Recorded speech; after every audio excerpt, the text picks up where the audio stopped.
Saya bertanyakan soalan ni berkenaan dengan anak-anak kita menghalang dan sebagainya sebab dia berkait dengan future kita akan datang. So kalau katalah environment yang sekarang ni dengan jiran saya, dengan apa yang berlaku di depan mata saya sekarang ni, ramai yang cuba yang menghalang untuk anak-anak ni explore. Dia selalu menggunakan suara yang tinggi, so membuatkan anak-anak dah jadi macam takut untuk buat. Dan bila doktor katakan tadi, doktor setuju dengan statement saya mengatakan bila kita biar, okey tak apa, buat asalkan dia selamat. Contoh dia panjat tinggi, katalah dia jatuh asalkan dia okey. So kita still monitor. So yang tu menyumbang ke arah kreatif. So adakah saya cuma nak tahu berkenaan dengan industri yang ada di Malaysia yang sekarang ni dan akan datang tu jangka masa dan apa yang progress doktor tengok daripada dulu sampai sekarang.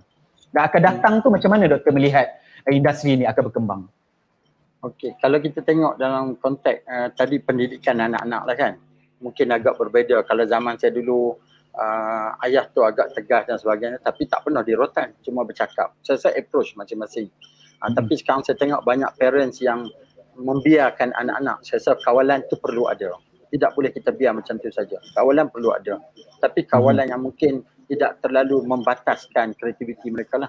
Dan untuk menjawab soalan Miro tadi, kalau kita tengok takat mana peranan yang reka bentuk industri yang ada di Malaysia ni, memang kita tak nafikan lah kan.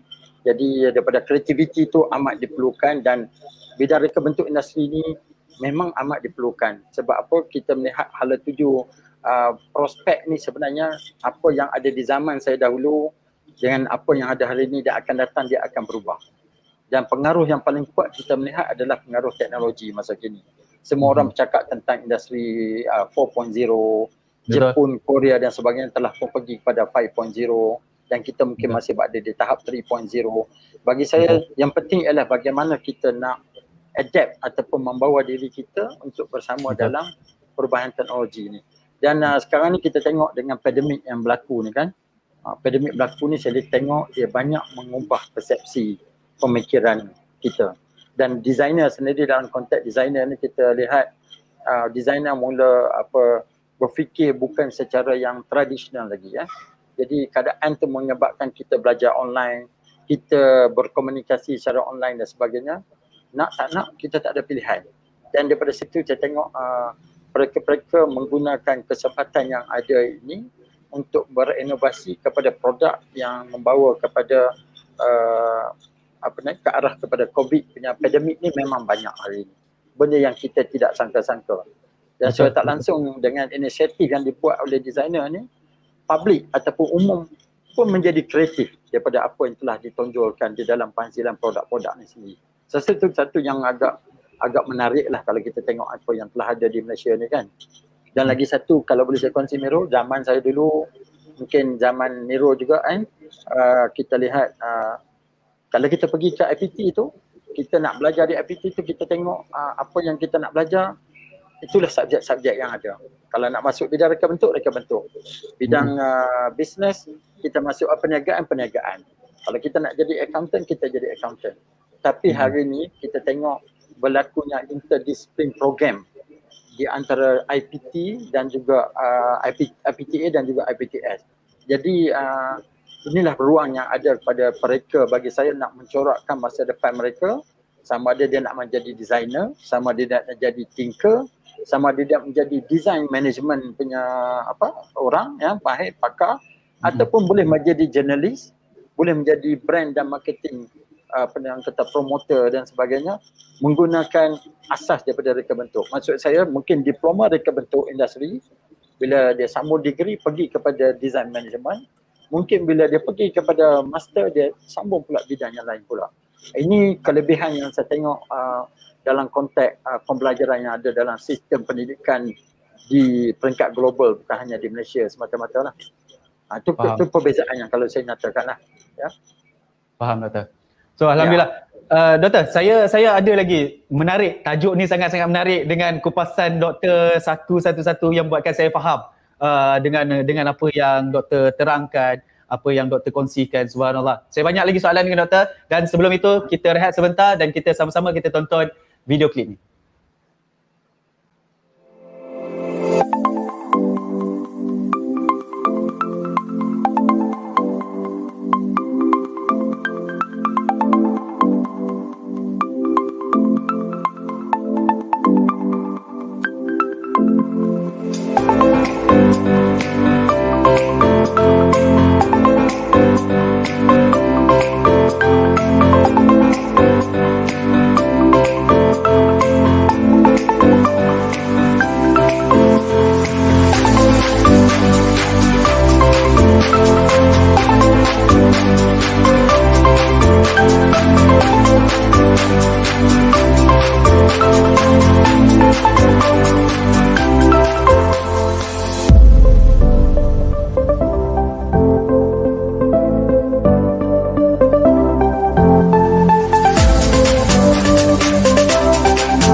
Subhanallah.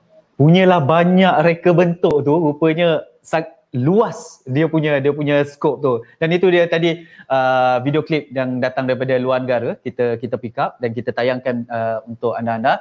So kepada anda, lagi sekali jangan lupa untuk bertanyakan soalan. Sekiranya anda ada soalan, anda boleh tulis di ruangan komen. So soalan yang best, pertanyaan yang out of the box. So kita akan pick up dan kita akan bacakan dan kita akan bagi hadiah khas daripada Sembang Industri. So kita kembali bersama dengan panel kita.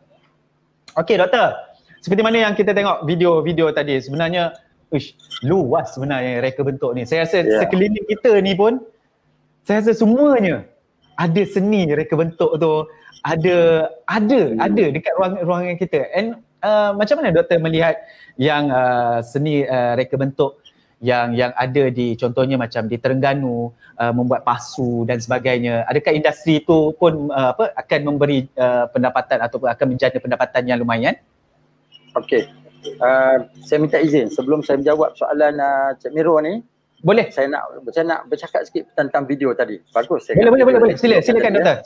Kalau kita tengok dalam bidang reka bentuk di industri ni, sebenarnya kalau dulu kita lebih pada traditional method.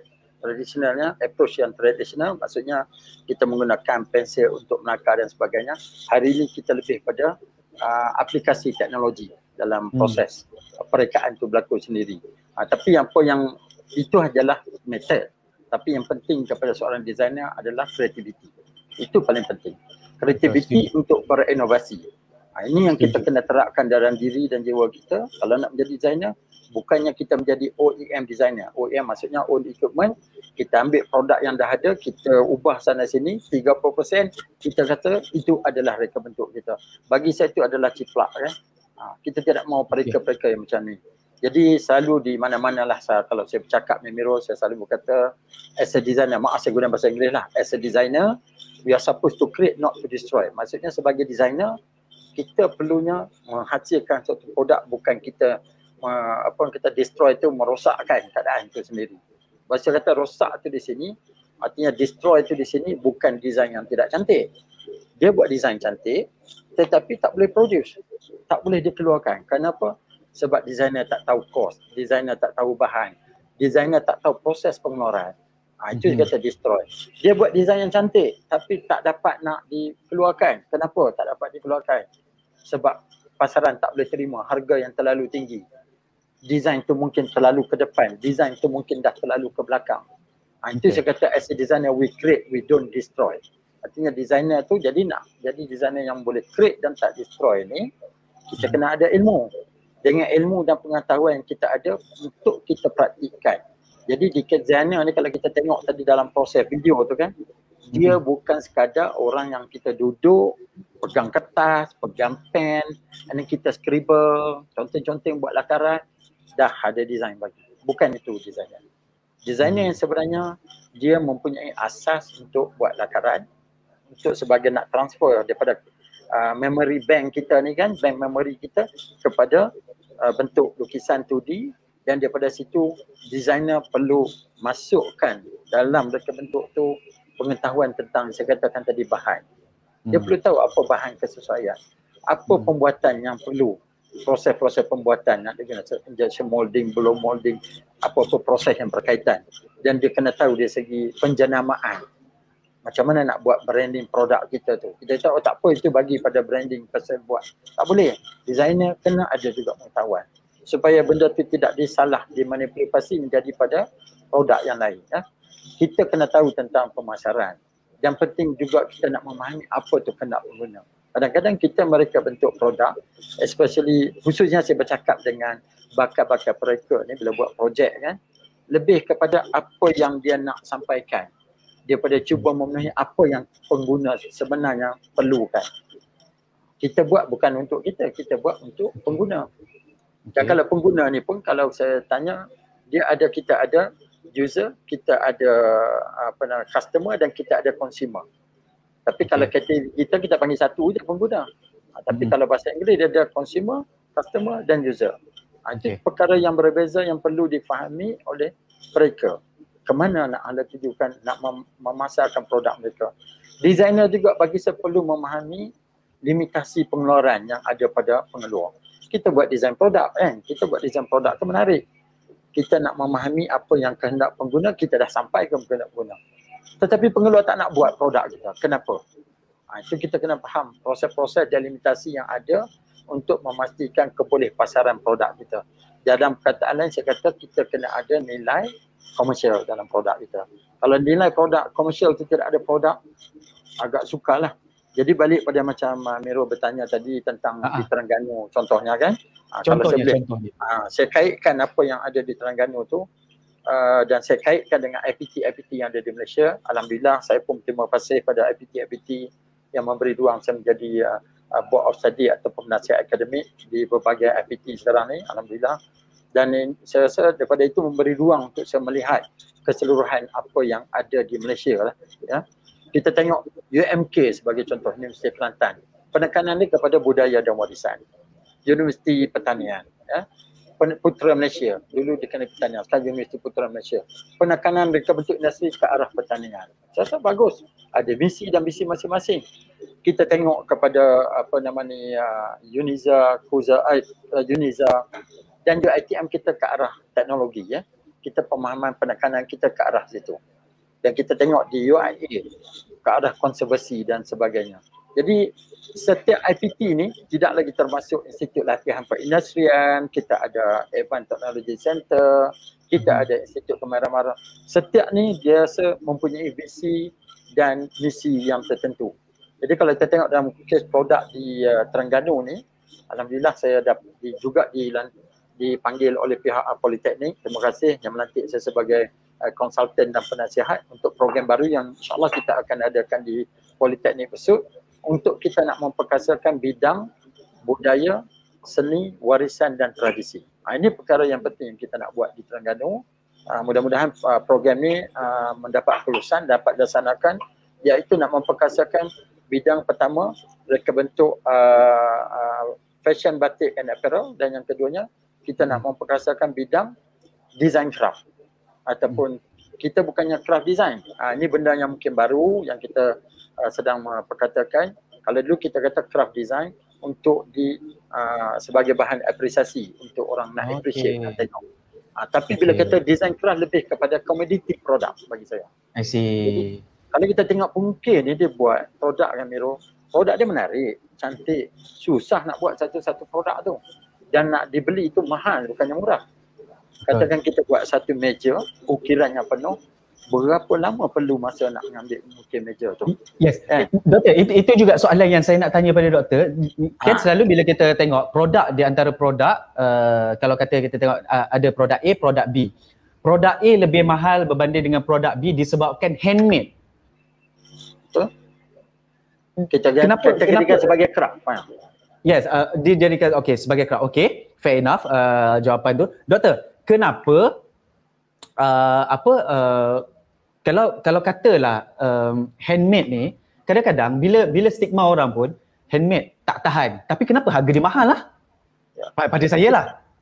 Okey, kalau kita tengok tu saya kata tadi yang saya sebut perkataan craft. Kebanyakan kita ni mendefinisikan craft ni hanya kita melihat kepada produk-produk ukiran kayu ya. Labu sayung ya. Batik kita buat. Sebab apa kita mencanting kita nampak itu. Kenapa kita buka mata kita melihat pada produk yang lebih besar dan harganya jutaan. Contoh saya bagi kereta Rolls Royce. Kenapa Rolls Royce mahal? Sekarang ni Rolls Royce bahagiannya dah pun menggunakan teknologi pengeluaran dalam proses pembuatan dia. Tetapi sebahagian besarnya masih lagi secara tangan. Bila kata tangan, pemasangannya, detailing yang ada ataupun perincian yang ada pada kenderaan itu sendiri, dan itu dipanggil sebagai craftsmanship. Mana craftsmanship? Maksudnya craft berada di situ. Jadi penggunaan craft itu sebenarnya perlu didefinisikan dengan konteks yang lebih besar lah. Jadi apa yang ada kita nak tengok sekarang ni, kenapa yang saya selalu bersebut tentang design craft tu, sebab kalau kita tengok craft design untuk orang yang appreciate benda tu atau menghargai, dia beli, dia sanggup bayar harga. Tapi orang lain nak membeli tapi harga tak berkemampuan. Jadi bila kita kata design craft ni lebih pada produk dulu, craft datang kemudian. I see. Okay? Kalau craft design, craft datang dulu, design tu kemudian. Itu perbezaan. Jadi at the end kesudahannya kita nak apa? Kita nak perhargaan craft tu ke ataupun kita nak kepada revenue ataupun keuntungan daripada jualan. Jadi keseimbangan tu perlu ada dan kita ada dua-duanya sekali. Pada yang sanggup membayar untuk menghargai craft, ini pergi pada craft design. Tapi kepada orang yang lain-lain yang nak menggunakan setiap hari, kita kena pergi pada design craft. Dan itulah yang berlaku dengan ada di Japan sekarang, di Korea dan sebagainya. Penggunaan teknologi dibawa masuk dalam pembuatan, tetapi finishing, perincian dan sebagainya masih lagi menggunakan tangan. Mungkin saya tu dapat menjelaskan lah. Betul. Saya puas hati dengan jawapan doktor. Doktor, best lah borak dengan doktor. Terima kasih. Best lah borak dengan doktor. Allah Akbar. Banyak cerita kan. Itulah banyak cerita. Itulah dia kata orang berpengalaman kan.